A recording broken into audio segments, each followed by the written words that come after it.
so excited to have him here because he has a new book, and it's always exciting when someone from the community has something new. I think that that's really a great thing about the program we can do here, is that we can bring in people who are local, who are doing things right here. And I asked him if he would talk a little bit about what it's like to publish and read from the new book. And so you can join me in giving him a warm welcome to Hedberg.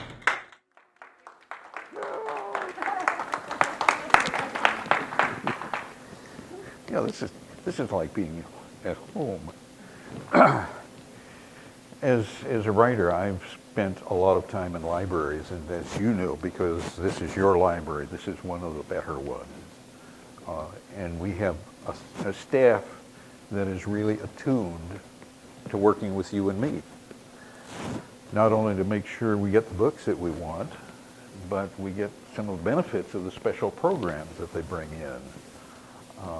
I've been in communities where the libraries have been really short of staff and money and not able to do much more than keep the doors open. And that's always been kind of tragic. When I came back home after my first wife, Sally, died, I was working on a particular manuscript. I'll tell you a little bit about it later. And ended up doing a lot of the research right back yonder, with the resources here in our library, plus the resources they brought in from interlibrary loan.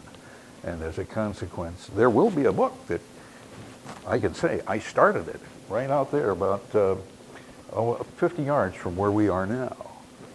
Well, do we have any other writers here?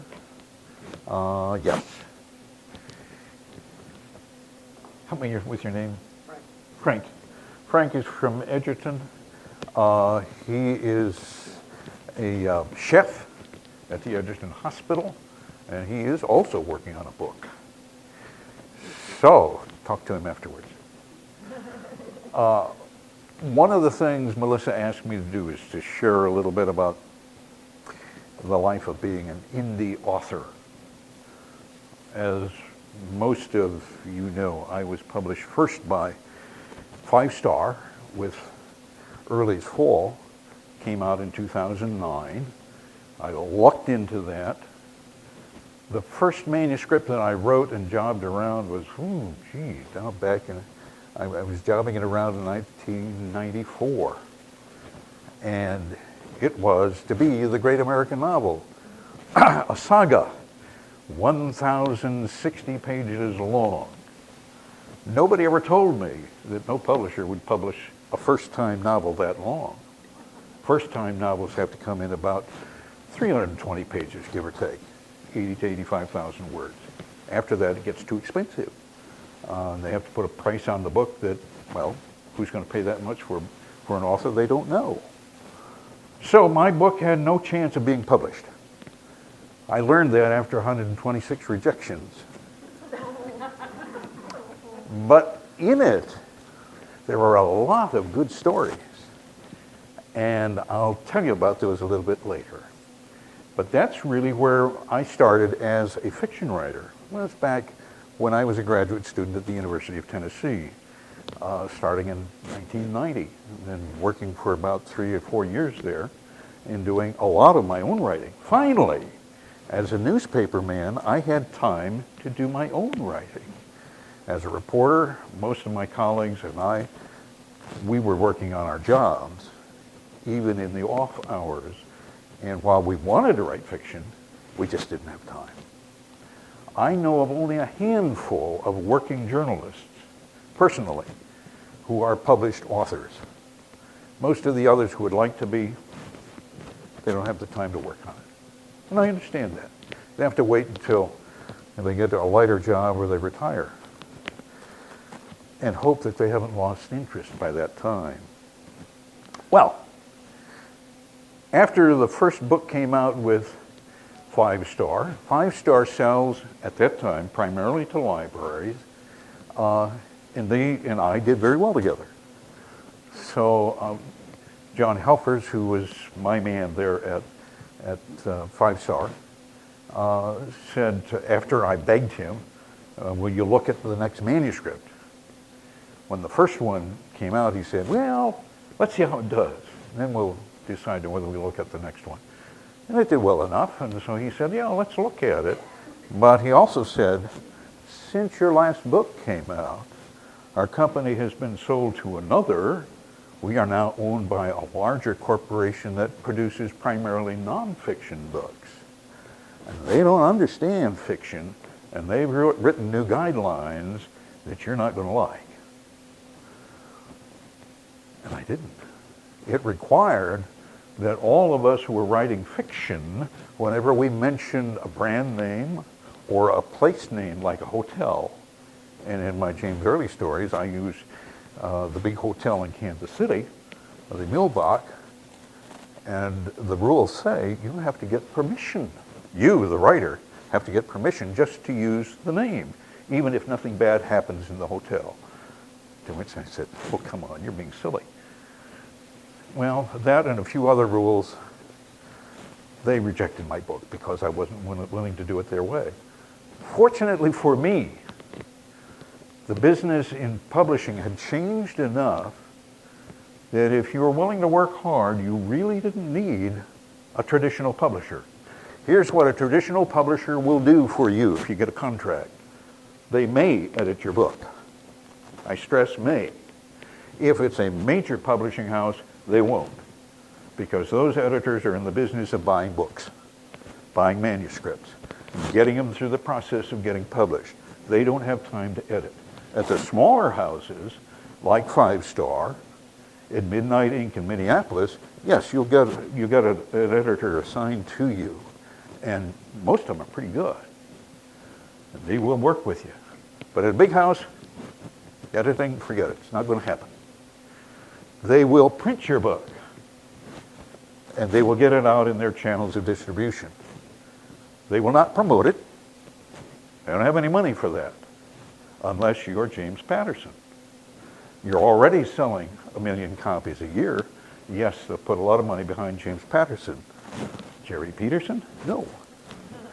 I went to a conference now almost a dozen years ago, and Denise Swanson, who was a fellow mystery writer, was there, and she was on a panel program, and at one point she threw up her hand and she said, I just have to tell you, I have my 8th book out, and at last I got a promotion budget.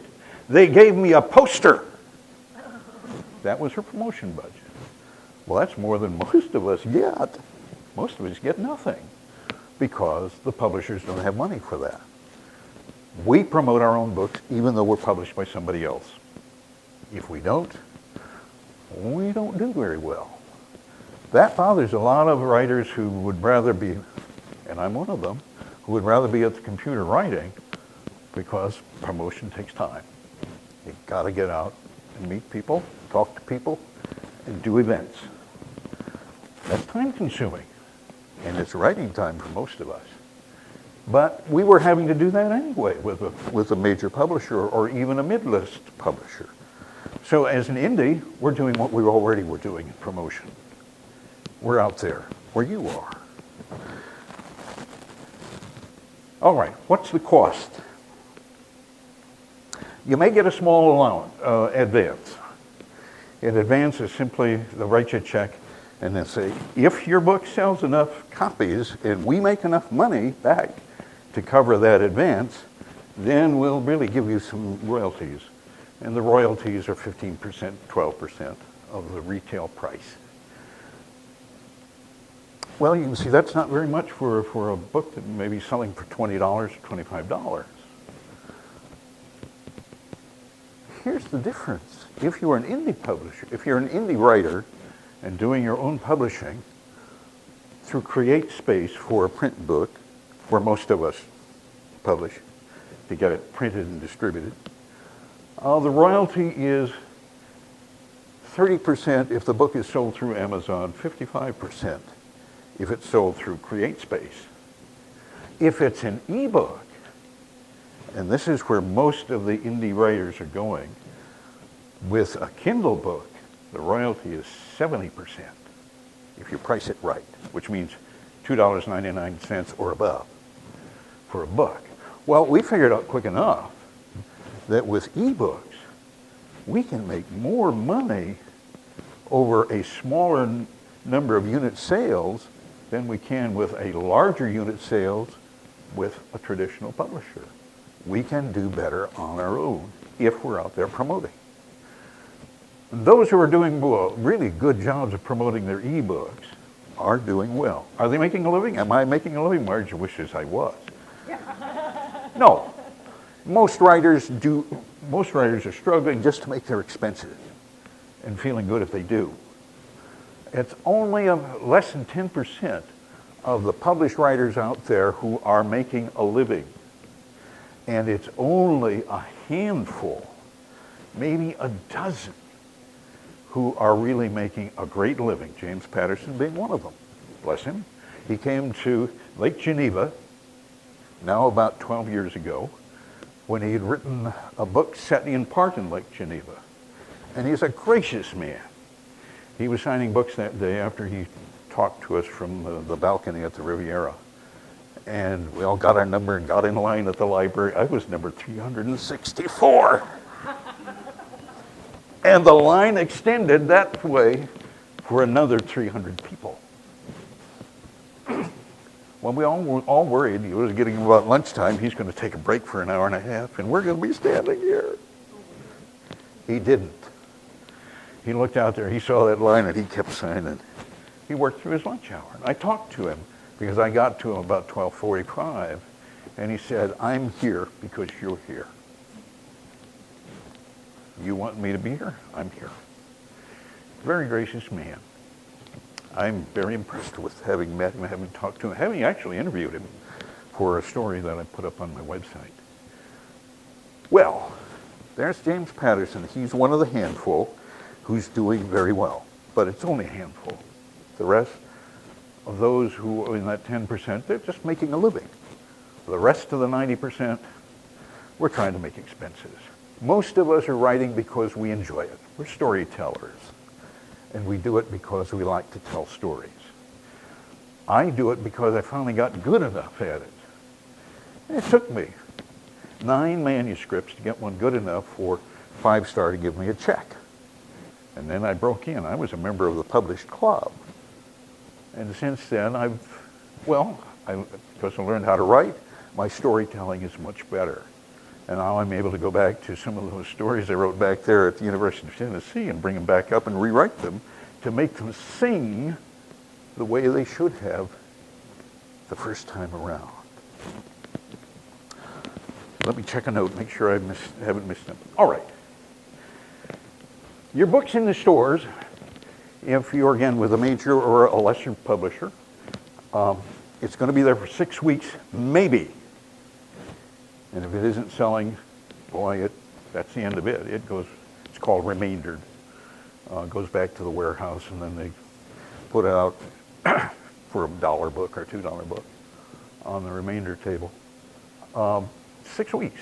That's it. That's the life of most books in a bookstore, unless, again, you're a James Patterson.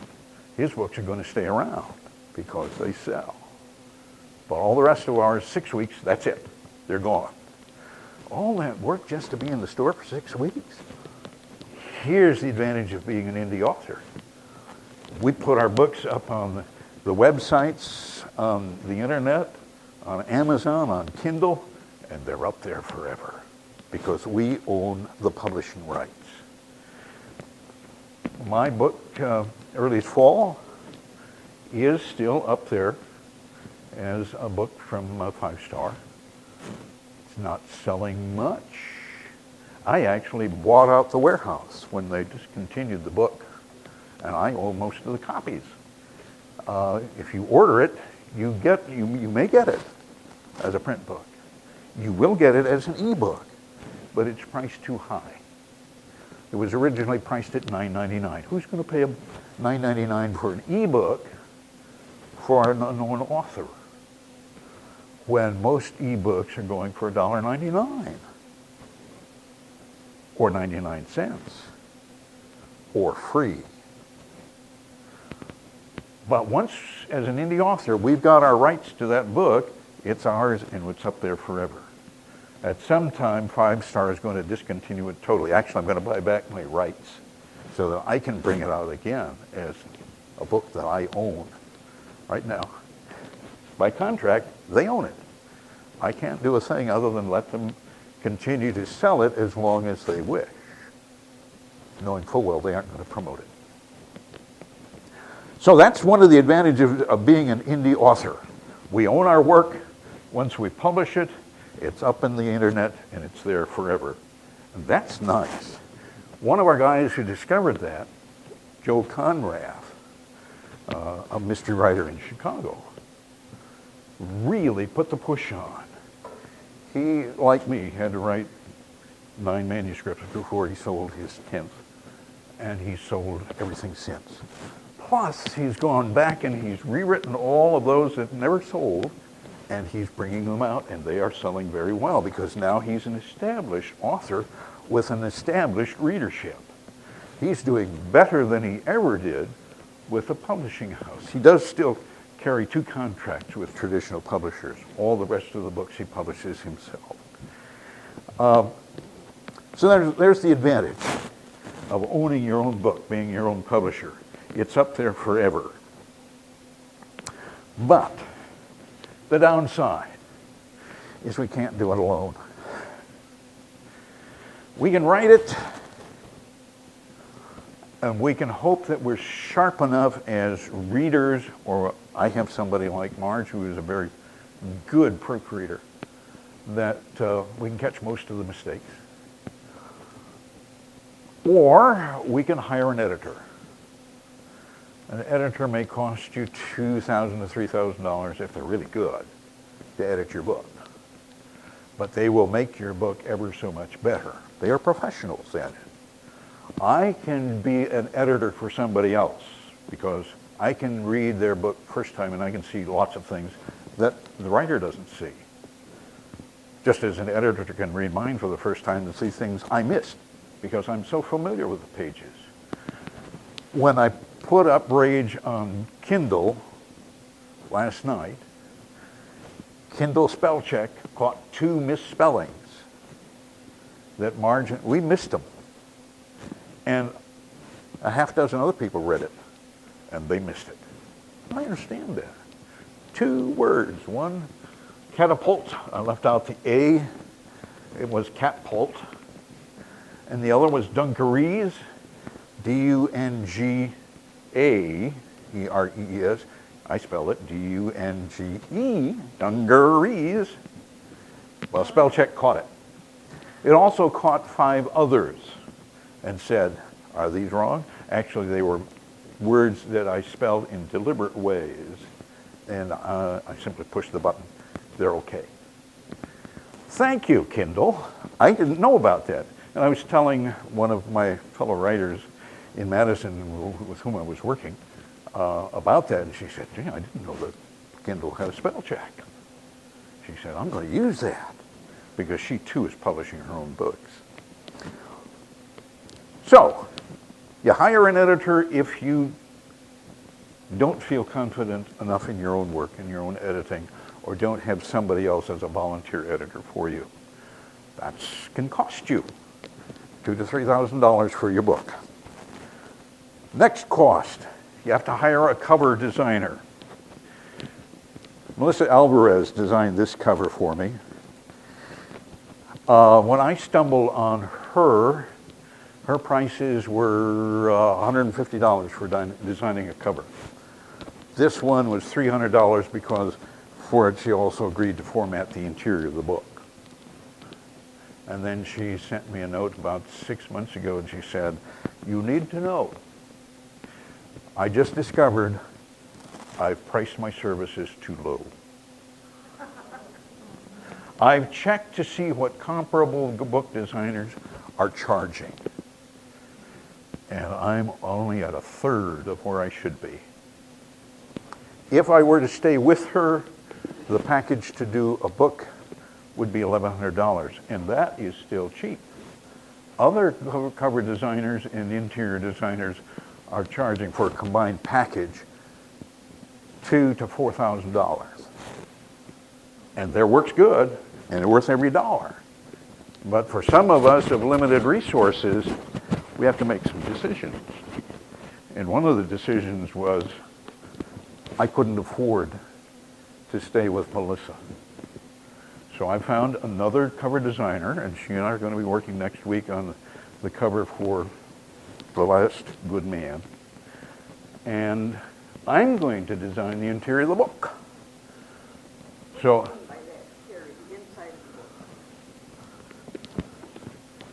the layout, the type selection, how the headings, the pages, how they work. And Melissa, for example, after she put together the interior for Rage, boy, I was impressed how she went through it page by page to make sure everything looked right. Other interior designers, because I've seen their work, I know they aren't doing that. They're just getting it into type the fastest way their programs will permit them. So interior design, yeah, there's an art in this. But I worked for newspapers. I did this stuff. But it was old-fashioned cut and paste, not computer. So I'm having to learn the computer version, which isn't that difficult, I found out. I can do it. Which means I'm substituting my labor for money that I was going to be paid for somebody else to get that job done. That's a compromise. If you can afford it, you hire it done. One of my friends in my writers group spent $2,000 in services for her book. Another spent $4,000 in services for his book. In doing some research online, I'm finding other writers are spending up to $10,000 for the support services. And I do the quick arithmetic, and I know they aren't making that kind of money back because they aren't selling that many books. Well, they can afford to do it because they have a better income than I have. And, well, bless them. Good for them. So I have to do some of that work that I would normally have hired out if I had the dollars. Others of us are also doing it because, oh, bless them at Kindle. They make it so easy. I can take my formatted program, which is nothing much more than what I do when I'm writing my own manuscript, plus a little other few things that I've learned, and we can upload it by a touch of the button,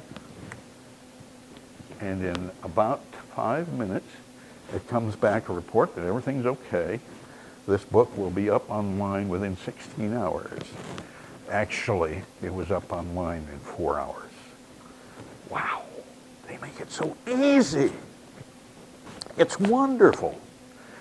So as an indie author, we've got some advantages, thanks to those wonderful people at Amazon who are criticized for many things, but as writers, we love them because they really provide support services for us and make it easy in the process. One story. When we were putting up Rage as an ebook, it kept coming out like the interior of a print book. Copy, flush left, flush right, rather than flush left, ragged right. Now in books, this is what we want. But in ebooks, we want it ragged right, which eliminates all of the strange spacings within the paragraph because they're trying to make things, words fit that dimension. And sometimes you get some real strange, wide margin spreads between words. Well, in an e-book, you don't do that, except Kindle kept doing it this way. And I worked with it, and Pat worked with it, and finally gave up and said, let's just let it go. Then, this morning, I was working with Kobo to put it up there, and bang, flush left, ragged right. Just the way the interior of an e-book is supposed to be. What's the difference? Said Pat, maybe it's because those people in Kobo are Canadians. I don't know. When trying to work with Nook, I couldn't even get into my account. I got this message back, unconfirmed user. You must confirm that this account is yours. We will send you an email telling you how to do it. Over 3 hours, no email ever came through. So I finally sent off an email message, found where I could do that to them, and said, please help me. And then I found a chat line. So I got on that. And Warner came on, and we carried on the conversation back and forth, and I said, I really need help. I need to get into my account, and I can't do it. And you're not sending me the email I need with the instructions. And we went back and forth. You've been on the chat. You type in yours, they type in the answer. And after about 15 minutes, he said, I will have to refer this to our tech staff. You will get an answer in 2 working days. And I responded, this is not customer service. This is customer disservice. Give me a supervisor. I didn't get a supervisor. So I got to wait 2 days, and maybe I can get in. Now, the contrast, those of you who have gotten the new memo from the sheriff's office, I'm running that through Constant Contact. I had been doing it, working it through my website manager, and I finally decided I didn't want to do that anymore. I wanted to have more control. And Constant Contact, those wonderful people, they called yesterday. And the person who called me, I'm looking for his name. It'll pop up. Said, I see you're using our service. How do you like it? I said, well, it's working the way I want it to. He said, do you have any questions? And I said, yes, I've actually got 2 questions. He said, ask him, let me answer them. And he did. I asked and he answered. And he said, now, how did you find out about us? And I said, well, one of my fellow writers, Kathleen Ernst, uses your service for her e-newsletter. And it's a good e-newsletter. I like it. And he said, well, I'll tell you what. We've got a program because that's a recommendation.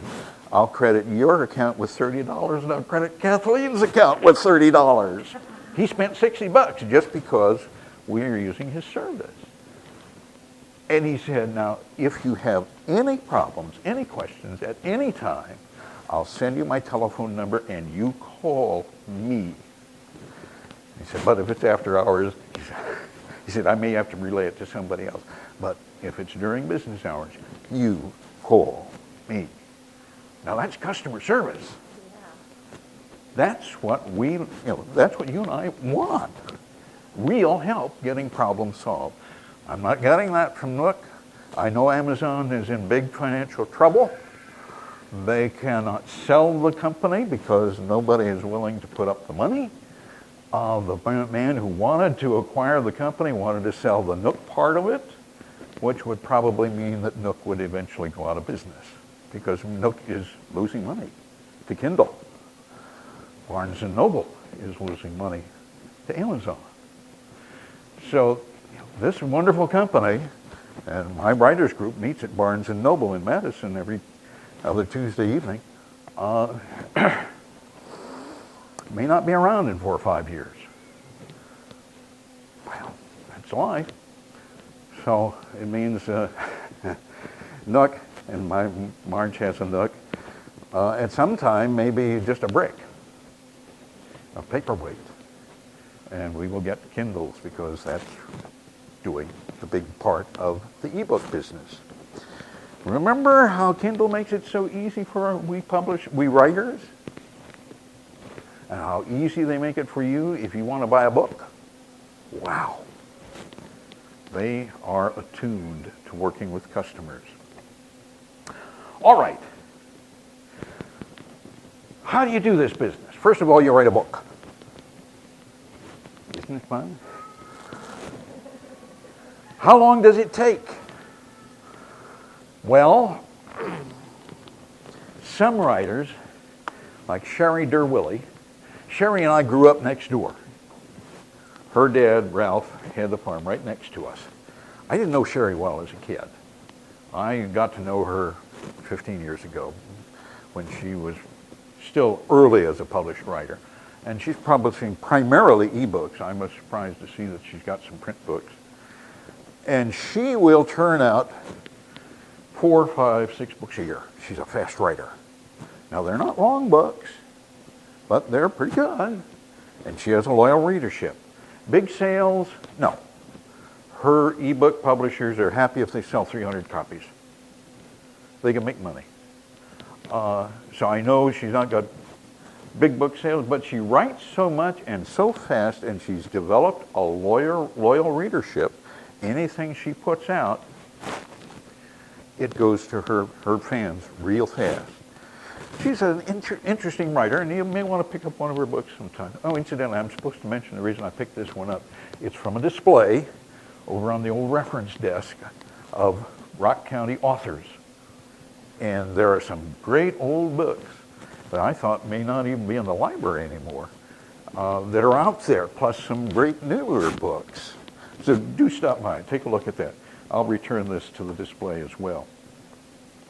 David Wroblewski, who wrote the story of Edgar Sawtelle, came out in 2008. Yes, 2008. Big, thick book. And everybody who was book critics said, nobody will ever read this one. It's been a bestseller. It's a great book. Heck of a long read. I mean, it's a thick one. Guy grew up in Madison. Took him 10 years to write that book. He was at the Fox Cities Book Festival a couple of years ago, and I went up to be in his audience. I wanted to see him, wanted to meet him. He's a fascinating man. And somebody in the audience said, when can we expect your next book? And he said, well, it took me 10 years to write this one. It's going to take me 10 years to write the next one. So that was in 2008 his book came out. That means 2018 when book 2 will come out. He's a very diligent writer. Every word is weighed carefully. And it takes him 10 years to do it. But if you read that first book, you will find out why it's so good. And you will be looking forward to the second book, but be patient. It's not going to get here until 2018. He's made that abundantly clear. Most who write for an established publisher are expected, particularly if they're writing a series, to have a new book every year. So, if you've got a contract, two of my friends as examples. Craig Johnson, who writes the Walt Longmire series, and if you watch A&E, there is the Longmire television series, ran 12 weeks back in the summer. This was season 2. Season 3, it'll be back next year. He doesn't write those scripts. All the scripts are based on his characters and some on his books. He has written now 8 in the series. He's enjoying it, and he will continue writing that series for as long as he enjoys it. He doesn't want to write anything else.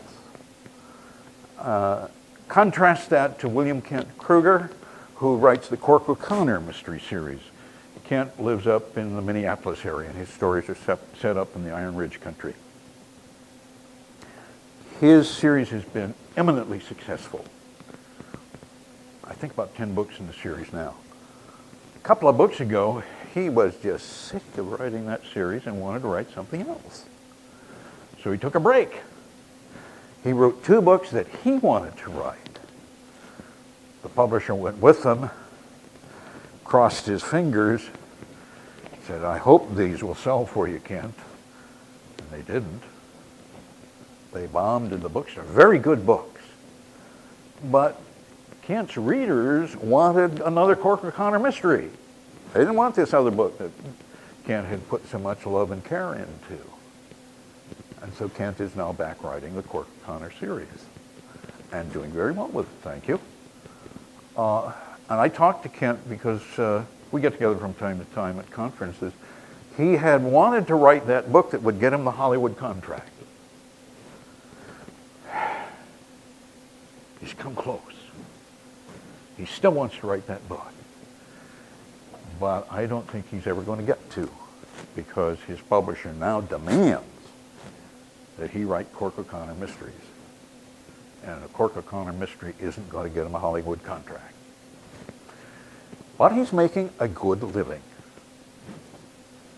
So I appreciate that. But he can't write what he wants to write. I can write what I want to write. Now this is a frustration. One of my readers, actually two, within the last 2 days, have sent a message. When are you going to write your next James Early mystery? Well, here comes the truth. Remember those stories I started writing back at the University of Tennessee? They're good stories. They just were not well written. I was learning how to write a book. And I have gone back to them. And my gosh, they're good stories.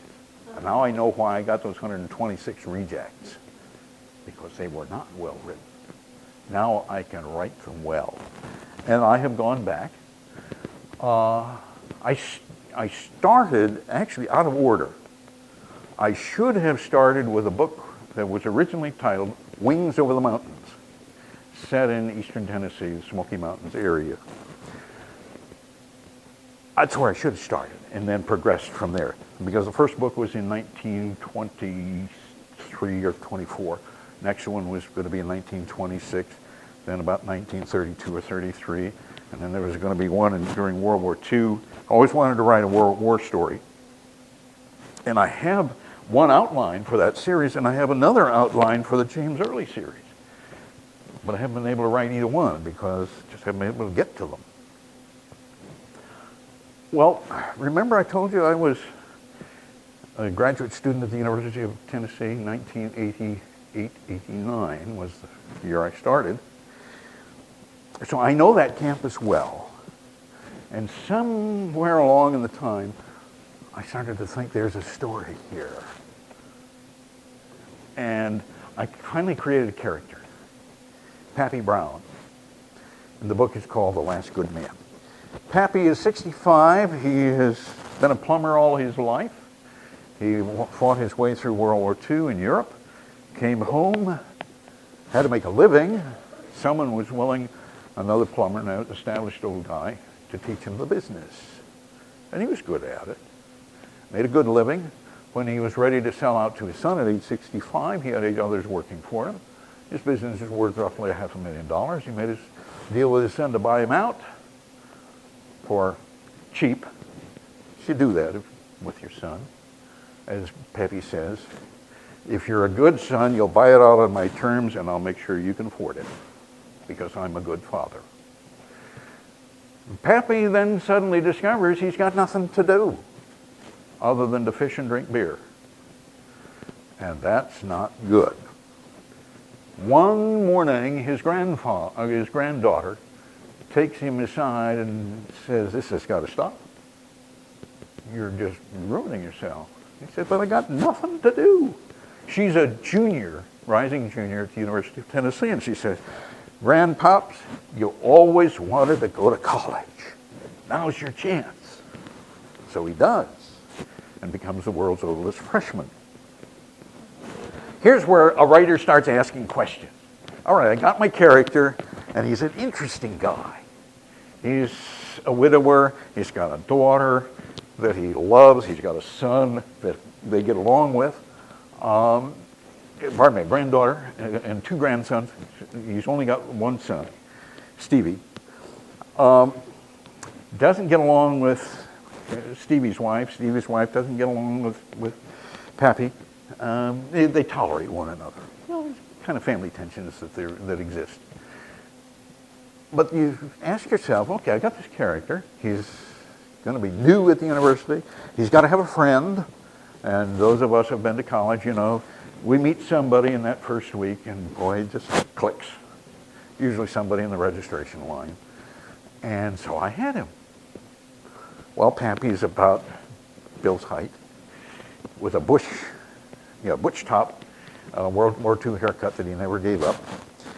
And so he's about yay high. So I needed somebody in contrast. I got myself a young guy who would be age 18 and a half, 19. He's going to be a freshman standing in the line behind Pappy looking up at this great Coliseum where the registration is going on, just amazed at how big this place is. And Pappy notices, figures out quick enough, this kid's from the farm. He's never been here. And yeah, he is Junior Dempsey, tall guy, in contrast to Pappy about so. And so I got him. Junior is an ag engineering student. He's on scholarship, and he's a genius. Well, next question. What's going to happen to these two guys? Obviously, college. They're going to get rushed by a frat. Pappy gets in. They don't want Junior. Pappy makes a deal. Remember, he's got an advantage. He's been around a while. So he can make deals with these young kids at the frat because he knows what they want. And he knows he can help them get it, but it's a price. You got to take Junior in. So they make the deal. Both of them end up roommates with two upperclassmen in a suite. And so we have our quartet. The upperclassmen, one is from Strawberry Plains in Tennessee. Coincidentally, I should have told you, Junior's from Bucksnort, Tennessee, and there really is a town called Bucksnort, small town on the way to Nashville. And I just love that town name. I always wanted to use it and finally got a chance. So we have the other guy who's from Strawberry Plains, and we have the foreigner in the group, Wickinson from Wisconsin, who loves Leinenkugel. And every time he goes home, he brings back a case on the airline. Well, I've got my characters. And so The Last Good Man got written, and it becomes the first book in the Wings Over the Mountain series. 1989, 1990 is the time period for that one. And then I went back to those first ones that I wrote and started to pull up others that I like. There is a sheriff. You know I like sheriffs. And there is a sheriff in The Last Good Man who is retired. Quilrose. He's 90. Well, I had used him as a character in the earlier stories when he was a much younger man. First elected in the 1920s and served for about 18, 20 years. So I went back to those stories because I liked Quilrose.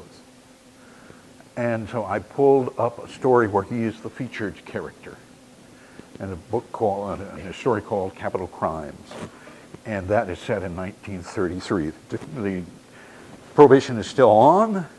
He and his deputy end up hijacking tanker trucks that are hauling illegal booze in order to crack the ring. It's a wild tale that they end up at the Grand Ole Opry with friends, one from the home community where Quilrose grew up. And they end up, when they have to make their escape from some of the bad guys who are chasing them through Nashville, they make their escape with some of the performers at the Grand Ole Opry, including, oh, heaven's sake, now his name skips me. It'll come to me. One of his two songs was the Wabash Cannonball. And Roy Acuff. I had heard him a number of times, so I knew his voice. I knew the way he talked, and I could recreate his character, the way he would have talked through that situation, getting these two lawmen out the back door at the Grand Ole Opry to avoid a couple of guys who want to kill him, and get them back to Knoxville, where they pick up, actually in Lenoir City, where they left their car. So that one is there, and it's a fascinating book. Well, Quilrose originally started out in an earlier novel in which the main character is Rooster Wilhite. Rooster was a pilot in World War II, part of World War I, and he is with the other guys in his logging crew, also a barnstormer. And with them is this collection of guys, and Rooster's the main one. And as the book opens, they are regaling one another with a story of the show they just flew over Elkmont on the 4th of July weekend. Great time. And then lunchtime is over, and they go back to work in the sawmill. And the brothers who own the sawmill, they hear something that isn't right. There's a miss in the beat. If you've ever worked any kind of manufacturing plant, there is a beat to the work. And it's with a sawmill. It's load the log onto the platform, move it forward. You hear it go through the saw. You hear the slab fall off. The platform goes back for the next cut. There's a beat to it. And as the brothers are walking back to the office talking business, they hear the miss in the beat. And as they start to go back to the sawmill, Rooster comes running out, and he's missing an arm. He fell into the saw. Actually, that's based on a real story that happened at Beckman Mill, right near us. In the 1930s, one of the guys fell into the mill, lost an arm. So I took that, simply transferred it. Well, how's a guy going to make a living with one arm? Not in the sawmill. And finally, somebody in the GIMP Club, others who have lost limbs, shame him and say, well, if you were a pilot, why can't you fly an airplane with one arm? You can't do that, Rooster says. You got all the controls, and you can't do that. And his buddy says, have you ever tried? He tries and finds out he can't. Calls for a lot of dexterity and a lot of ballet movement in the cockpit. And so he ends up as one of the early airmail pilots. Wings over the mountains. That story is now ready to go to my writers group for a review. They'll work it through starting in winter. Right now they're working through capital crimes. There is another story that uses a little guy who is a moonshiner, Luther Click. And Luther's a bachelor. And in that story, he falls in love. And there's a wedding. And it's just a sweet story. So that's in the process. There may be a couple of others. One is called New Hope or Preacher. I'm not sure which title I'm going to go with. I always wanted to write about a preacher who was one of the guys, he's a traveling guy, serves a number of congregations. And so I finally did it. And I was writing this in one of the minister friends at Johnson City. I was telling him about it. He said, well, heaven's sakes, we Methodists used to do that up there in the mountains. And I said, you're kidding. I never knew the Methodists did. I thought it was always the Baptists. And he said, oh, no. Down here it was the Methodists who primarily carried on the missionary work in the mountains, serving rural churches, often home churches. Well, Preacher does that. And Preacher comes up against a problem. In the late 1920s, early 30s, tuberculosis was ravaging the mountain population. And a lot of sanitariums were being built. And so he decides one of his congregations should take on this project, building a sanitarium. And you can guess what happens to Preacher because of his work in the sanitarium. It will take his life. But in the process of getting to that end of his life, it's a fascinating journey for him. So there's that. It's the one religious story, one religious book that I wanted to write that no religious publishing house will ever publish. Because there are nasty words in it. People sometimes swear. And no. I would never make Preacher say a mean word. But other people around him do, because that's just the way they talk. And so I know no religious publishing house says, we're going to touch that one. I won't even take it to them. And again, that I don't have to now. I can bring it out myself. So there's what I'm working on, all of these stories. I want to share 2 quick readings because Marge says some friends have come and they want to hear you. From Rage.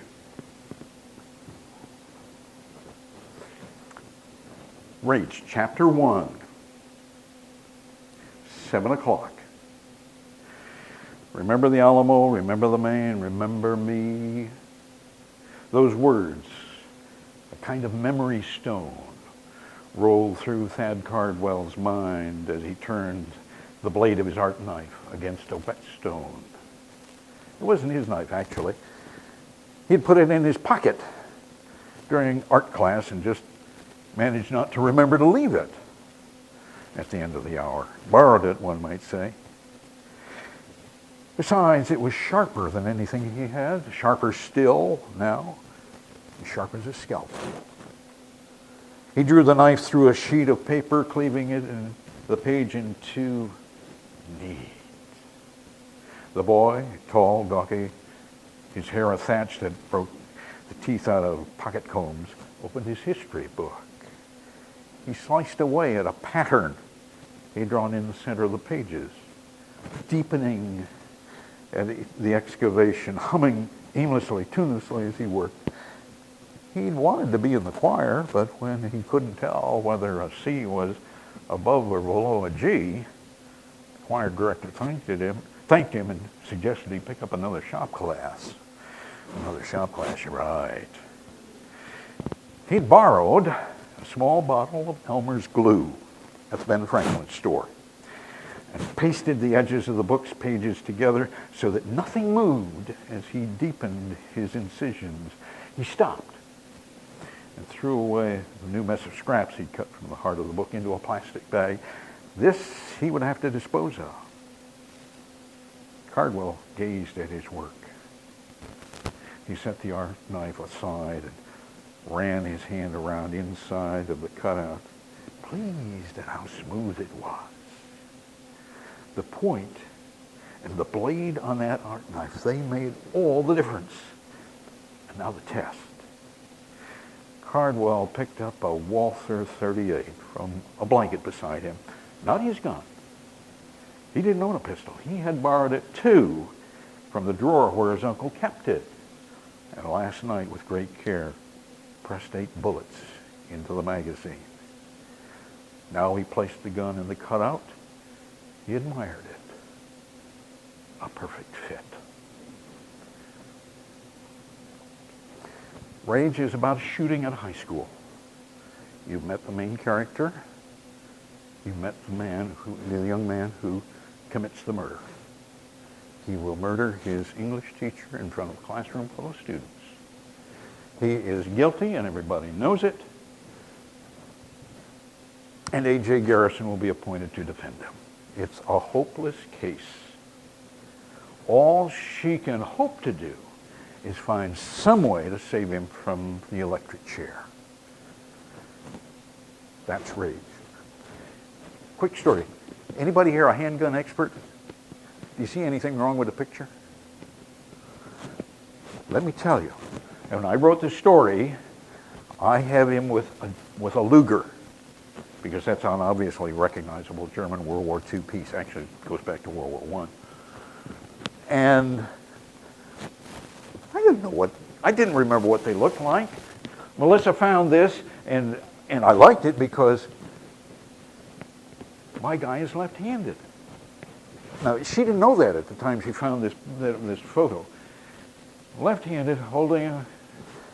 And after I had approved it and told Melissa, let's go with that, one of my fellow writers up in Madison looked at the cover and he said, that's not a Luger. That's a Walther P38. I had to go back and rewrite sections of the book to make it correspond with the cover.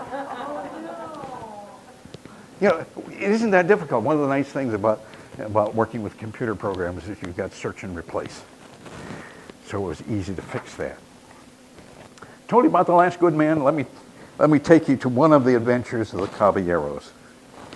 Pappy, age 65, a freshman, taking general courses, struggling to keep a C. He's got 3 roommates who are geniuses, running straight A's in everything they touch. Yeah, they form a friendship and a camaraderie that is just magnificent. They discover, quite accidentally, that all 4 of them at one time had played in a band.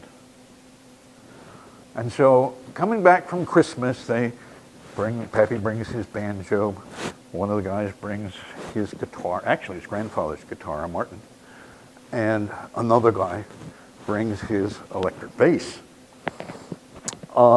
Wickinson doesn't bring anything because he's got that case of beer he's got to bring back with him from Wisconsin. But he sings. And so they start to jam together. That first night, they're all 4 back there in the suite, and they're pretty good. Not bad. And so Pappy teaches them 2 songs. Well, the happy birthday song, anybody can sing that. Except, after they sing it for a couple of times, Pappy says, we got to make it special. What do you mean? Let's sing it the way Johnny Ray did. Who's Johnny Ray?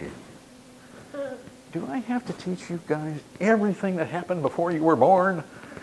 And he takes a VCR tape out of his drawer that he'd been holding for his granddaughter, who's taking a popular culture course, and it said Ed Sullivan Show. And Johnny Ray is singing his big hit on it. Well, that same show, Elvis Presley was singing his first big hit. It ain't nothing but a hound dog. Which, that really catches the guys' attention, the young guys. But they get fascinated with Johnny Ray, who can cry through singing a song, and the way he would, at the end of it, he would flail his jacket. And one of Dempsey says, I can do that. And so they work out the Johnny Ray version of the birthday song. They also work out the Beatles song, When I'm 64. And so that's the first 2 songs that they work together. Well, they get a chance to sing both of them across the street at the sorority of Pappy's granddaughter for a banquet they're having and a birthday party for one of their girls.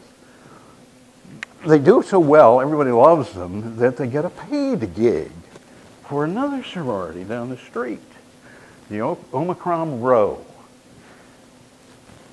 The Omicron Row girls kind of have a rough reputation. They are women athletes, kind of a tough set. But they're willing to pay $50, come and entertain us on our anniversary night. And by the way, one of our girls is having a birthday. Would you sing for her? Linda Musselman. Well, Pappy teaches the boys Light a Rose, an old barbershop favorite. And they change the lyrics to Linda Rose. Linda Musselman. They're going to sing it to Linda at the party. And for a second song, he teaches them that wonderful upbeat country song,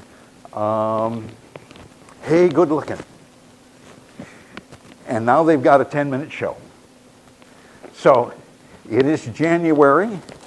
It's the night that they are to perform.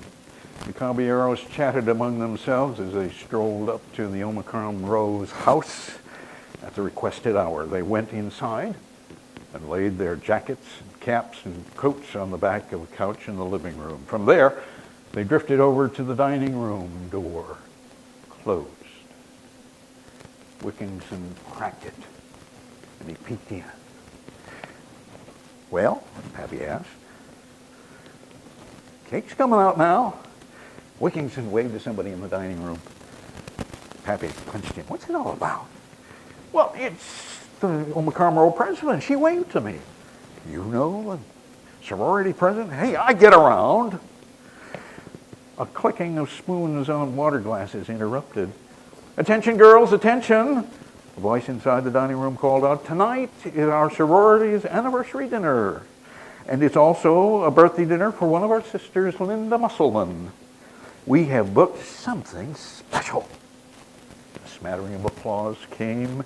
Here to entertain you, Linda, and everyone else, are 4 guys from the Topsail House: James Dempsey, Ambrose Fry, Frederick Wilkinson, and William Joseph Brown. The 4 caballeros. Wilkinson pushed the door open, and the 4 dashed into the open area in front of the head table, waving to the young women. Dempsey swung his guitar up. He played a riff for an introduction, and then all 4 came in on the hit. Hey, good looking, what you got cooking? How's about cooking something special with me? The Omicron row president pointed to the birthday girl. Dempsey went straight to Musselman. He leaned across the table to her on the next line. Hey, sweet baby, what? Don't you think maybe we can find us a brand new recipe? Chorus, verse, and applause. Musselman, a wine glass in her hand, slipped away from the table, stumbling. "You been a little drunk?" she asked as she waved a $5 bill to the girls around her. Then, with a sweeping movement, she stuffed the bill in the waistband of Dempsey's pants. Dempsey's eyes popped. He pivoted to Pappy. "A tip," Pappy mouthed. Staggered, Dempsey took the group into When I'm 64. That brought whistles and applause equal to "Hey, good looking," and a $5 bill that another girl stuffed in Fry's waistband. The quartet rolled on, and then the light arose, Dempsey again singing to Musselman. She, however, hailed the attention of a waiter and gestured to her empty wine glass. When she did turn around, there was Dempsey right in front of her, warbling, his necktie swinging in front of her. She latched onto the tie and reeled Dempsey in, came out of her chair swaying and dancing in the rhythm to the song, her hand cupped behind Dempsey's neck. He flushed and skittered away. Dempsey ducked back into the group between Fry and Wilkinson. Musselman danced after him. And Fry and Wilkinson blocked her. Dempsey sang the rest of the song to Musselman long distance. When the applause and the hoots came up, he handed his guitar to Fry and ran from the room, hands waving, dollar bills reaching out for him. Dempsey returned almost as quickly as he left, wearing a white jacket. The Caballeros went into their finale, their weeping Johnny Ray version of the birthday song. At the end, Dempsey whipped off his jacket and flailed it at the floor. Musselman came up out of her chair again. She grabbed Dempsey by the necktie and kissed him hard, loosening the knot on his tie while she caressed his tongue with hers. Then she snatched it away. "Why don't you take it all off?" she said through a lascivious smile. Dempsey leaped back, but others' hands grabbed him, and Fry and Wilkinson as well. Fry went down in an attempt to wrench himself away, losing his slacks as he scrambled under the table. In the rush at the Caballeros, someone pinched Pappy. He whirled around, and his shirt ripped away. Pappy grabbed for his belt. When he felt a hand on his back pocket, he twisted and fabric tore. In desperation, he seized the tablecloth. He snatched it away, sending dishes and wine glasses and cake flying. Pappy wrapped the tablecloth around himself and fled, Wilkinson and Fry at his heels, they clutching the remnants of their clothes and dragging Dempsey with them. They bolted through the front room and on outside. The Omicron girls came in pursuit, laughing, waving, blowing two-handed kisses to the Caballeros. "Y'all come back," Linda Musselman called after them. Dempsey, in little more than his socks and shorts, shivering in the January air, whistling around him. "What the hell happened in there?" "They wanted your body, June," Pappy said. "Yeah, I can understand that, but yours?" Pappy managed to laugh as he cinched the tablecloth more tightly around himself. Amazing, isn't it? All right. I'll take 1 or 2 questions, and then we're going to adjourn. Oh, boy. You're making it easy. Yes? Do you remember the story about the man falling in love and having a wedding? Did the groom haul the bride out in a wheelbarrow? Actually, I had written that before Marge and I met. And I never had that one in mind. However, they are chivalried. Rooster and his bride in Rooster's story, they also are chivalried. And if you've ever been to a chivalry, we don't have them around here. You have to go down to Texas, in the hill country in Tennessee, and there's still some held, not frequently. Your friends and neighbors, they're going to punish you. When you're away, they're going to tie a cowbell under the bed and springs and do other things, and there'll probably be a bucket of water on top of the door, so when you open it, it's going to fall on you. And they just do awful things to you. These are your friends and neighbors. Oh, did I have a good time writing those scenes. So I have two chivalries and two separate stories. All right. You've been very gracious. Oh, okay. Rage. Ebook. If you've got a Kindle, you can go up on Kindle. Get it right now. It's $3.99. And you've got it. If you've got a Kobo reader, there are a number of them around. Actually, Kobo is doing pretty well. That's also, that should be up tomorrow. Nookbook, whenever they get around to calling me and telling me I can get into my account, so it may be a while. The print book is moving into the printers, and probably we'll have copies next week. So I know you wanted copies to take home. I've teased you. So when you get a book in your hand, you're going to read it right away that night. And you are going to be clutching the edges of your chair as you go along. It's going to have you.